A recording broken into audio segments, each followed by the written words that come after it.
For the Chapter 2 review sheet, first we're going to review some vocabs and concepts that we've learned in this chapter. So for problem 1, we want to write the following forms of a quadratic function. And we learned 3 different forms where we can see a quadratic function.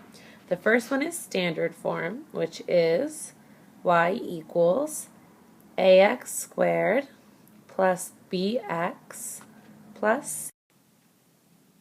The second form is vertex form, which is y equals a times x minus h squared plus k. And this will tell you that the vertex of your parabola is h comma k.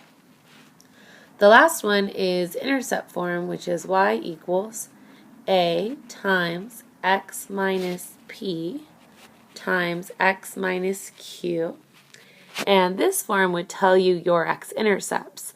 And it's basically if we took standard form and factor it, we would get intercept form. The 3 ways we know how to solve quadratic equations are factoring,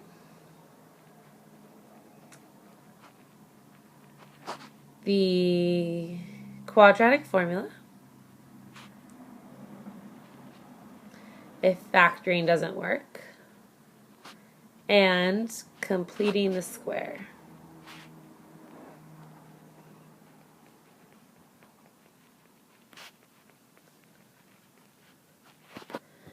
What is a zero of a function? If you're ever asked to find zeros of a function, that means the same thing as the x-intercepts of the graph of that function.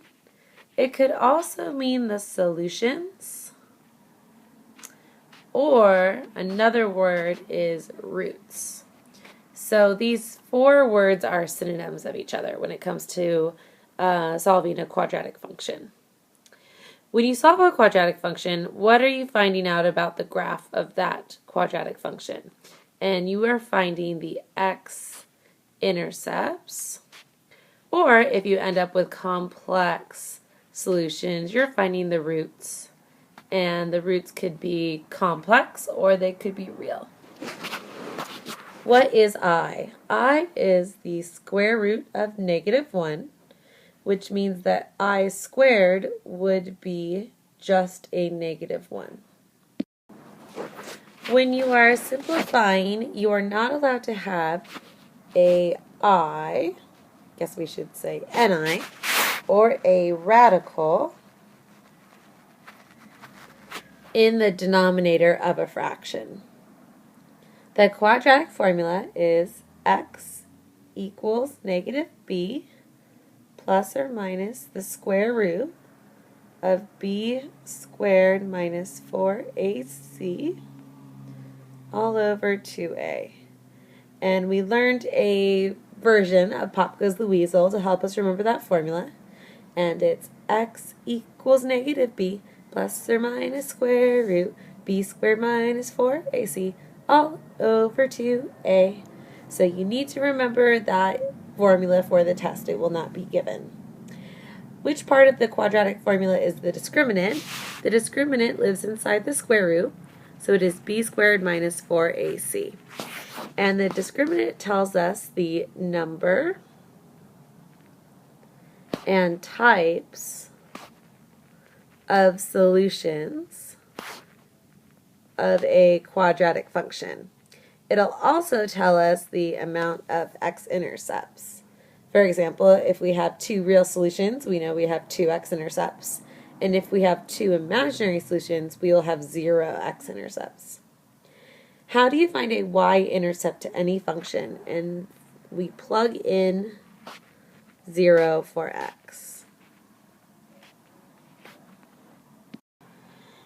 In question 11, we want to draw a picture of a quadratic function that has the following discriminants.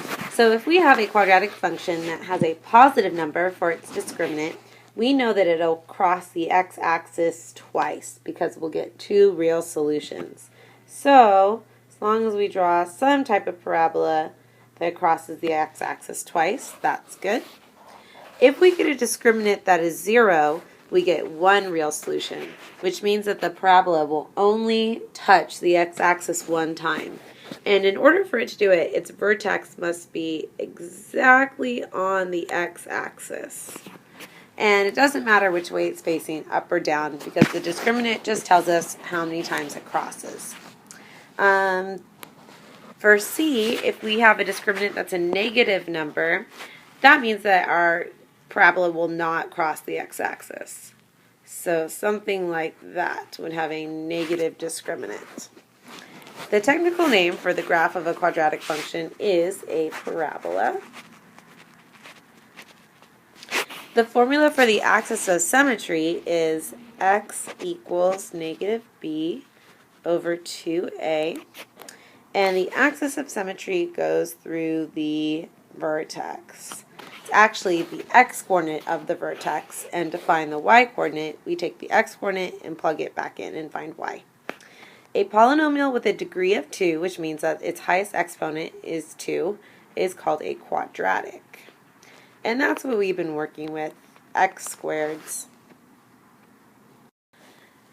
When should you use the completing the square method or the quadratic formula to solve for a quadratic equation?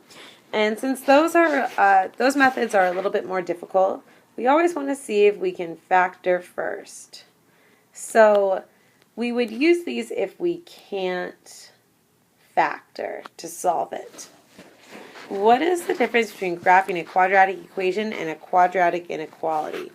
A quadratic inequality will be shaded, and the line will be dashed or solid, depending on the inequality. So if we have a greater than or equal to sign, we would have a solid line. If we had a strictly greater than sign, we'd have a dashed line. When solving a quadratic inequality, a greater than sign means that the two solutions are going to be our ors on our number lines. So the arrows will be going in opposite directions. When solving a quadratic inequality with a less than sign, our arrows are going to be coming together. So for example, if our two solutions were, let's say, -2 and 5, our arrows would go in different directions. So I would get x is less than -2 and x is greater than 5. If I have a less than sign and I had two solutions, my arrows would be coming together. So 3 would be less than x, which is less than 6. 3 plus 2i and 3 minus 2i are called conjugates. So two numbers are conjugates of each other if just the middle sign changes. A number with a real component and an imaginary component is called a complex number. So a complex number is in the form a plus bi. To simplify a fraction, such as 2 over the square root of 5, we would rationalize the denominator by multiplying the top and the bottom by the square root of 5. On the next page, we want to graph a quadratic equation that is in standard form. So in order to find the axis of symmetry, we're going to use the equation x equals -b over 2a, and -3 is a, b is 12, and c is -10. So -b over 2a will be a -12 times 2 times a -3, which comes out to x equals 2. Now to find the vertex, I'm going to take 2 that I just found and plug it in and find the y value. So I have -3 times 2 squared plus 12 times 2 minus 10, which will give us -12 plus 24, which is 12 minus 10, which is 2. So our vertex is at 2, 2. My y-intercept is found by just plugging 0 in for x. So my y-intercept is going to be down at -10. And now we need to find two additional points. But first I'm going to put the information I already have onto my graph. So I have a vertex at 2, 2. And I have a y-intercept down at -10.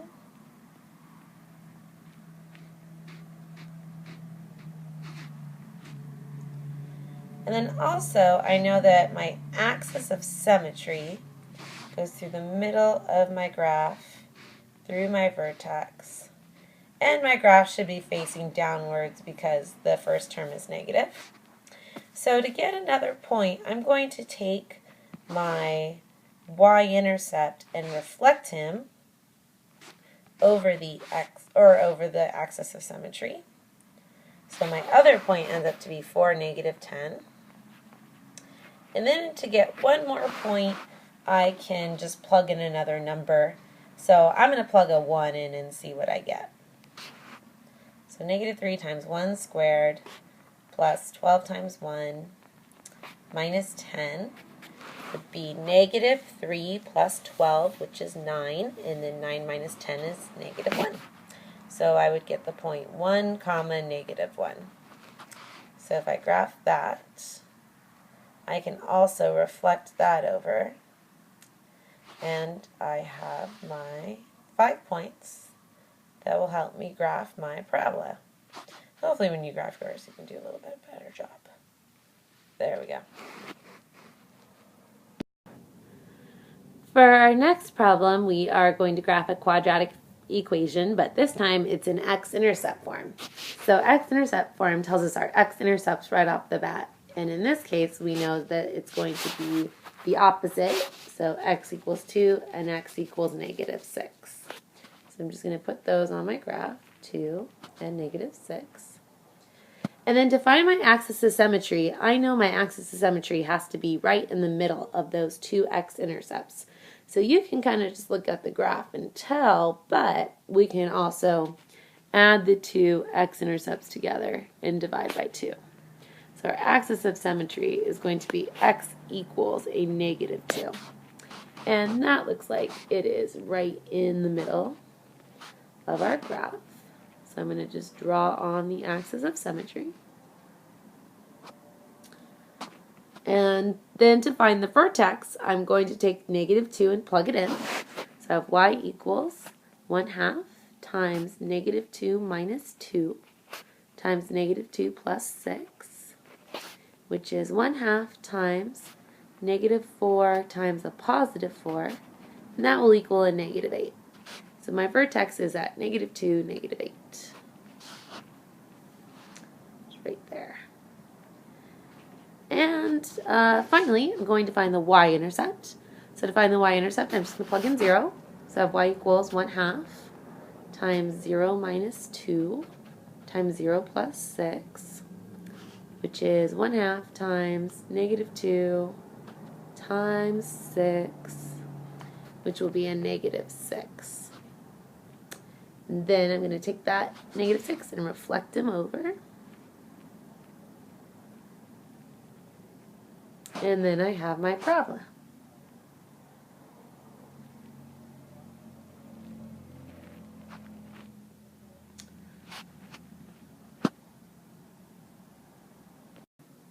The next graph is a quadratic equation in vertex form. So if we are given a quadratic equation in vertex form, we know the vertex right off the bat. And the vertex is our h value and our k value. So our vertex is going to be -1, 8. And remember, it is always opposite of what's inside the parentheses. So I'm going to put -1, -8 on my graph. And just draw my axis of symmetry through it. So I know where the middle of my graph is.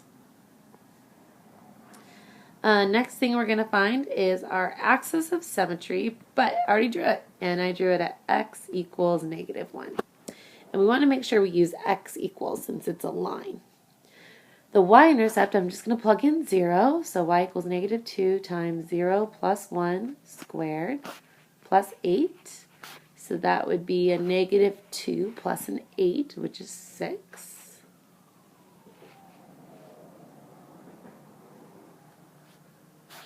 I put my vertex in the wrong spot. I gotta fix that. Hold on 1 second. Alright, it is up at positive 8, not negative 8. So, can I fit it? Oh, barely. Alright. Now that y-intercept makes more sense at 6, right there. And we're going to reflect him over 1. Okay. Now the last thing we're going to solve for are the x-intercepts. So I'm going to set this equal to 0. And I'm going to solve for x. But first thing I need to do is subtract the 8 to the other side. Then divide by a -2. And then I'm going to square root both sides. And remember that when I take the square root of 4, I get plus or minus 2. And this should give me 2 x-intercepts. Because when I subtract 1, I get x equals -1 plus or minus 2. -1 plus 2 is a positive 1, and -1 minus 2 is a -3. So I'll have a x-intercept at positive and at -3. And here is my parabola.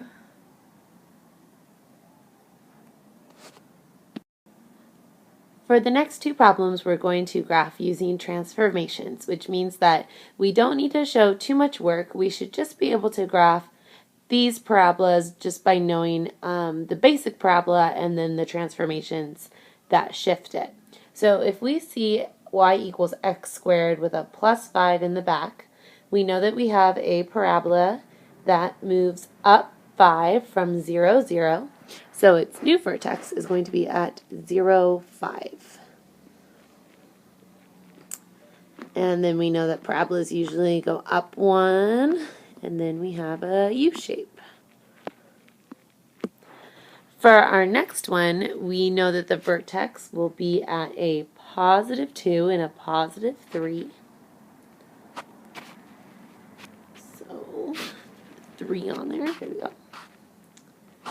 And the negative out in front will make the parabola face or open down.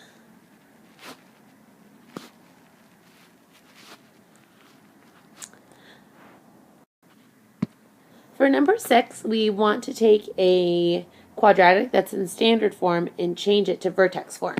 So we want this quadratic to look like a times x minus h squared plus k when we're done with it. So the first step is to take the 5 and subtract them to the other side. So we have y minus 5 equals 2x squared plus 4x. And now we're going to want to complete the square. However, you cannot complete the square if there is a number out in front of the x squared. So we're going to factor that out. And now we have x squared plus 2x, and we're ready to complete the square. So I am going to take my 2x and divide that by 2, which is 1, and square it, which makes a 1. So I have x squared plus 2x plus 1. And since this is algebra, we need to balance our equation. However, we don't want to add 1 to the other side because of this 2 that's out in front of the parentheses. So we're really going to add in a 2 times 1. So then we have y minus 3 equals 2 times. And now we want to factor x squared plus 2x plus 1. And that will factor really nicely to an x plus 1. So now we're almost looking like our standard form. And the last thing we need to do is just add 3 to the other side.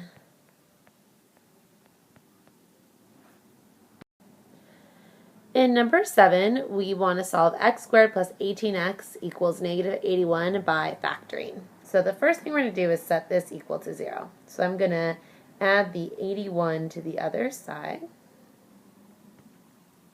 And now I need to come up with two numbers that multiply to 81 but add to 18. and that would be a plus 9 and a plus 9. And we set each of those factors equal to 0 and solve. So x will equal negative 9, and x equals negative 9 again.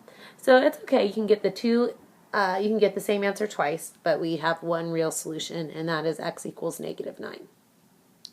For number 8, the first thing I want to do is divide by 3. So I have p plus 1 squared equals 27. And now I'm going to take the square root of both sides. And unfortunately, the square root of 27 is not a perfect square, but we can simplify it. So since it's the square root of 9 times the square root of 3, we're going to have plus or minus 3 root 3. And then I want to subtract the 1 to the other side. So my final answer will be negative 1 plus or minus 3 root 3. For number 9, we're going to solve by completing the square. So the first thing I'm going to do is add the 1 to the other side. And now we're ready to complete the square using the 3. So I'm going to take 3 and divide it by 2, which gives me 3 halves. And then I'm going to square 3 halves, which gives me 9 fourths.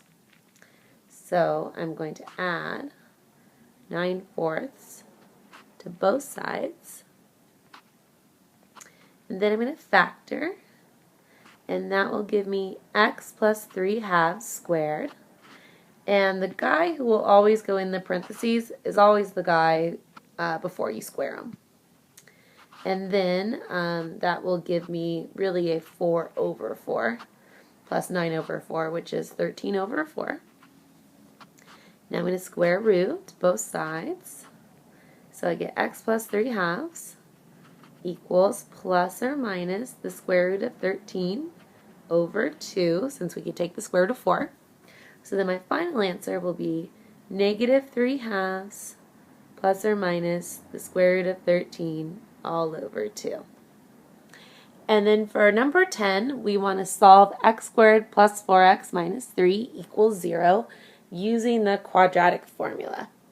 So I have x equals negative b, which will be negative 4, plus or minus the square root of b squared, so 16, minus 4 times a, which is 1, times c, which is negative 3, all over 2 times 1. So that gives us negative 4 plus or minus the square root of 16 plus 12, all over 2.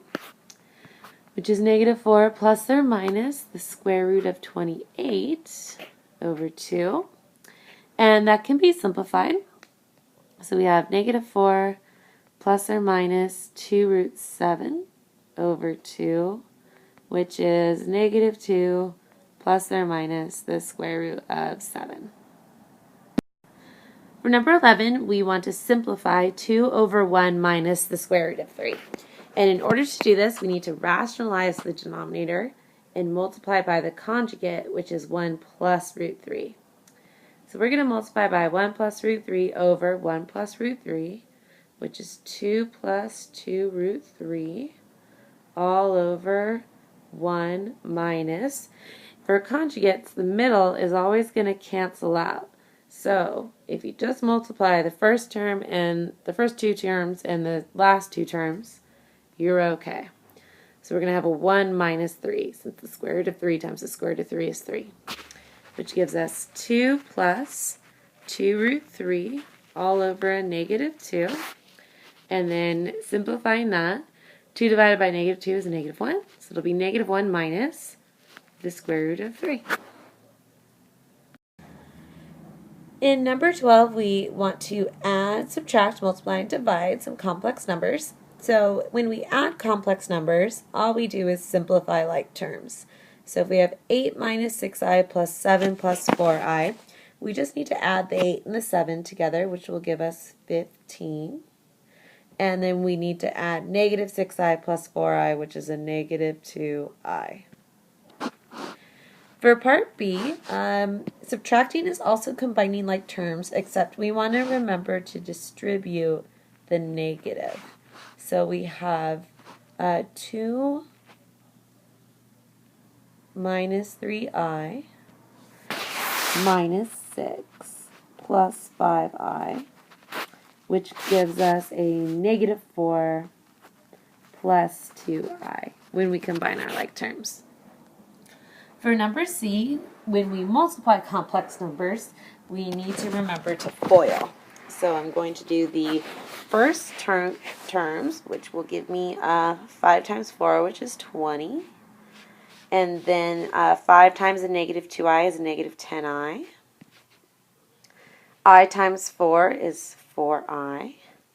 And then I times a negative 2i is negative 2i squared, which gives us 20 minus 6i.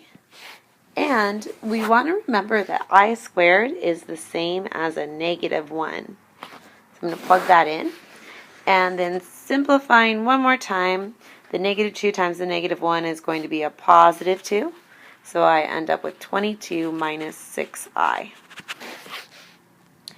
For D, we're not allowed to have an I in the denominator. So we want to multiply by the conjugate, which would be negative 3 minus 6i over negative 3 minus 6i, which gives me negative, we want to make sure that we distribute that 4i on the top. So we get negative 12i minus 24i squared all over negative 3 times negative 3 is a positive 9 minus 36i squared. And so now all the I squareds are going to become negative 1s. So I'm going to get a positive 24 on the top minus a 12i. And then on the bottom, I have really 9 plus 36, which is 45. And since all of my numbers can be reduced by a factor of 3, my final answer is going to be 8 minus 4i all over 15. With E, we want to simplify I to the 30th. And what we want to remember is that I squared equals a negative 1, and an I to the 4th, since it's really an I squared times an I squared, is a positive 1. So we want to figure out how many times does 4 go into 30. And it goes in 7 times. So really we have I to the 4th times 7, because that would give us an I to the 28th. But then we still have a remainder of 2. So we really have I to the 4th raised to the 7th power, which is I to the 28th, times I squared, which would give us I to the 30th. Since we know that I to the 4th equals 1, we have 1 raised to the 7th power times a negative 1. And since 1 raised to the 7th power is just 1, 1 times negative 1 is a negative 1. In number 13, we're going to graph the inequality y is less than 2x squared plus 4x minus 8. When we graph a quadratic inequality, we start off doing everything the same, except when we put the parabola on our graph, we want to remember to shade and to make the graph dashed or solid. So the first thing I'm going to do is find the vertex by using negative b over 2a, which is going to be negative 4 over 2 times 2, which is a negative 1. And then to find the y value of my vertex, I'm going to take negative 1 and plug it in. So I have y equals 2 times a negative 1 squared plus 4 times negative 1 minus 8, which is going to be 2 minus 4, which is negative 2 minus 8, which is a negative 10. So my vertex is at negative 1, negative 10. I'm just going to put that on my graph. So negative 1, way down here at negative 10. And there we go.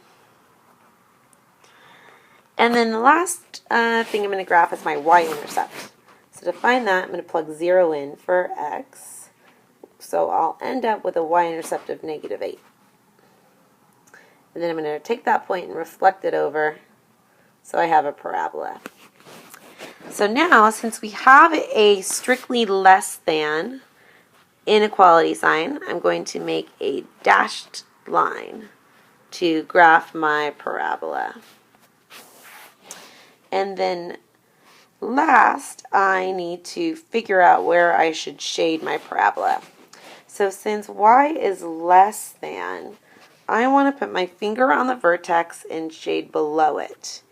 This lands me on the outside of my parabola.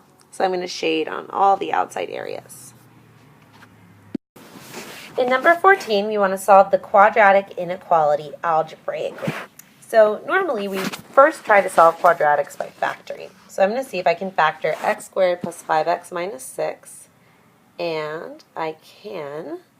I end up getting a positive 6 and a negative 1. And since we're working with a Great War problem, I'm going to graph my two solutions on the number line, which would be a negative 6 and a positive 1. And I know that my solutions are going to go out, like oars on a canoe for great oar. And there'll be solid lines because it can be greater than or equal to, or solid dots rather. So now that I have my number line drawn, the last step is to write the inequalities. So I have x is less than or equal to negative 6, since my arrow is pointing towards the smaller numbers, and x is greater than or equal to 1, since my arrow is pointing towards the bigger numbers. We're going to do the same thing for number 15, but before I solve, I'm going to subtract the 6 over. So we have 2x squared minus 7x plus 3 is less than 0. Hopefully that quadratic is factorable. And it looks like if I do a minus 3 over here, that would make a negative 6 by the smiley face method, multiplying these two. And then a minus 1. So it looks like these two solutions are a 1/2 and a 3. And this time, since I have an less and, my arrows are going to come together and they'll be open dots. So this means that x will be less than 3 and it will also be greater than 1/2. For less than, we can write the answers together with the x in the middle, but for greater, they must be written separately. In number 16, we want to first find the discriminant, and then we want to state the number and types of solutions. So to find the discriminant, we use the equation b squared minus 4ac, which is negative 5 squared minus 4 times 2 times 3. So I have 25 minus 4 times 2 is 8, and 8 times 3 is 24. So I get the number 1. Since 1 is a positive number, I'm going to have two real solutions, which means that the graph of my quadratic will have two x-intercepts.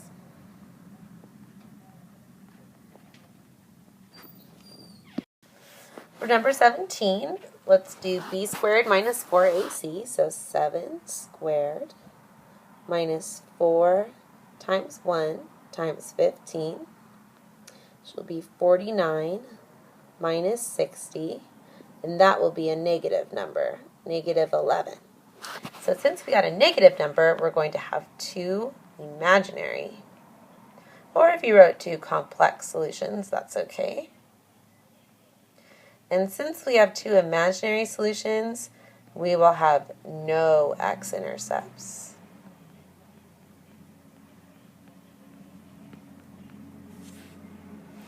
And then for our last one, we do b squared minus 4ac, so 6 squared minus 4 times 9 times 1, which is 36 minus 36, and we get 0 for our discriminant.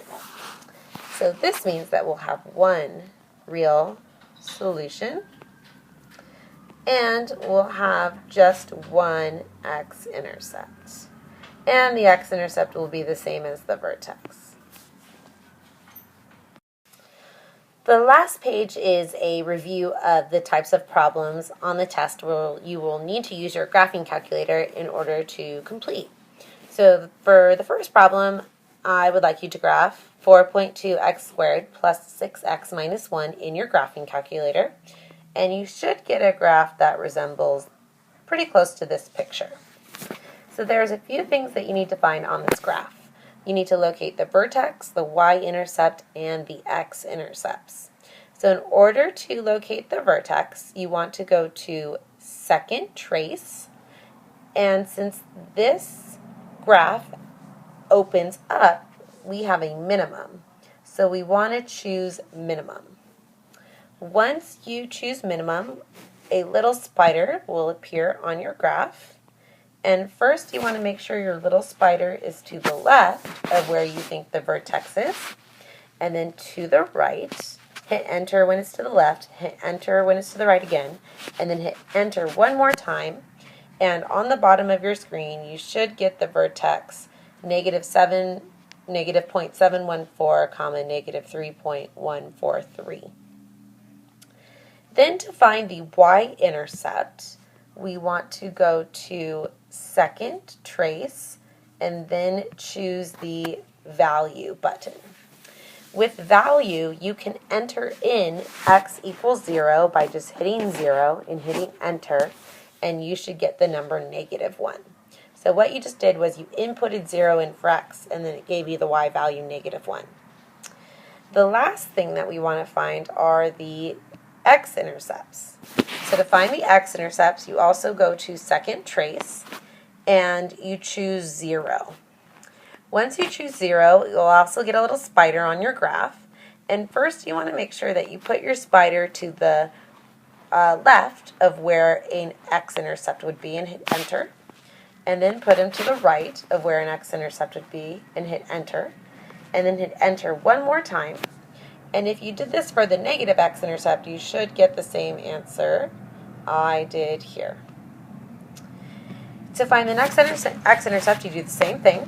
First, hit second trace, put the little spider to the left of where you think it is, and then to the right, hit enter, and then you should get the x-intercept 0.151, comma, 0.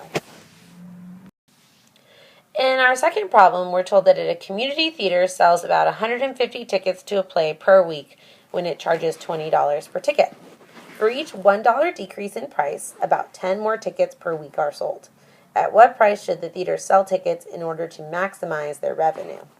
So we know that revenue equals the price you pay for something times the amount that is purchased. And that gives us our overall revenue. So when we set up our equation, we want to set up a portion for the price and a portion for the amount. Price and amount. So originally our tickets were selling for $20 per ticket, but we're going to decrease them by $1 until we find our maximum revenue. So we're going to keep decreasing by $1, which gives us 20 minus 1 times x. When we price tickets at $20 per ticket, we usually sell 150 tickets. However, if we decrease them by $1, we start to sell 10 more tickets per week. So that's where the 10x comes from. So if we put this in our graphing calculator, we want to find the vertex to give us the maximum revenue. So if we graph it in our graphing calculator, we should get a graph where we can find the maximum. So to find the maximum, you hit second trace and make sure your spider is to the left and then to the right, and then hit enter. And you should get that x equals 2.5 when y equals 3,062 tickets. However, The X equals 2.5 is not yet the price per ticket, because originally our price was $20, but we're going to subtract $1 until we get to our maximum revenue. So we have to subtract $2.50 from that, since that's our X, to get our maximum. So our ticket price should be really $17.50. And if we price the tickets at $70.50, that will be our maximum revenue of 3,062 tickets sold. For our last problem, we have a Chargers defender who knocks the football down from the Eagles quarterback, Michael Vick. And when he bats the ball down, he bats it down at an initial velocity of negative 50 feet per second when the ball is 7 feet above the ground. How long do the other defensive players have to intercept the ball before it hits the ground? And we want to use the equation negative 16t squared plus v naught t plus h naught. So whenever you see a v naught and an h naught, that means initial velocity and initial height. So I plugged a negative 50 in for the initial velocity and a 7 in for the initial height, because that was the height of the ball before it got knocked down to the ground. So now we want to solve for t, because the question is, how long do the other defenders have to intercept the ball? And the other defenders can intercept the ball until it hits the ground. And we know that the ball will hit the ground when the final height equals 0, because then the ball is just at ground level. So we take our equation and set it equal to 0, and now we want to solve for t. So in order to solve for t, we want to graph this equation in our graphing calculator and then find the x-intercept, because the x-intercept will tell us where the ball hit the ground, or how long the ball hit the ground. So to find the x-intercept, you want to go to second trace and choose the 0 feature, and make sure your spider is to the left, hit enter, to the right, hit enter, and then hit enter one more time. And we should get that our defenders only have 0.134 seconds to intercept that ball before it hits the ground.